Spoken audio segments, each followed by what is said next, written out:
देख सकते हैं आपके सामने जिसका भारतीय लोकतंत्र में दल बदल विरोधी कानून का महत्व समझाइए। Discuss the significance of anti defection law in Indian democracy. दूसरा, दल बदल विरोधी कानून के इंप्लीमेंटेशन में क्या चुनौतियां, यानी प्रश्न इस हिसाब से बना है पहले से आप सीखेंगे कि क्यों लाया गया, इसकी इंपॉर्टेंस क्या है।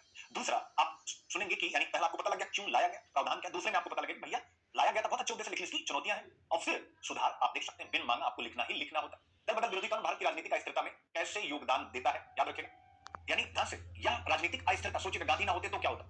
राजनीतिक अस्थिरता आप कहेंगे सर तो पॉलिटिकल स्टेबिलिटी के लिए लाया गया था, लेकिन 91 के बाद भी 2/3, यानी अगर सामूहिक दल बदल हो रहा है तो दल बदल नहीं। और देख सकते हैं इसके कारण से भी हाल फिलहाल में कितने उदाहरण चाहे महाराष्ट्र हो, एमपी हो, कर्नाटक हो, देखने को मिले। इसलिए मैंने यह प्रश्न बनाया। तो इसके दो प्रश्न आप बना लीजिएगा, राजनीतिक अस्थिरता और राजनीतिक स्थिरता। एक शब्द और लिख दे रहा हूं जिससे दो प्रश्न, एक ही प्रश्न दो हो जाए। पॉलिटिकल स्टेबिलिटी में भी किस प्रकार से, यानी कानून आया है, दल बदल को इसने रोका, इसके माध्यम से पॉलिटिकल स्टेबिलिटी भी बढ़ा रहा है, लेकिन इसकी कमियां जिसके कारण से ये पॉलिटिकल इनस्टेबिलिटी यानी राजनीतिक अस्थिरता को भी बढ़ावा दे रहा है।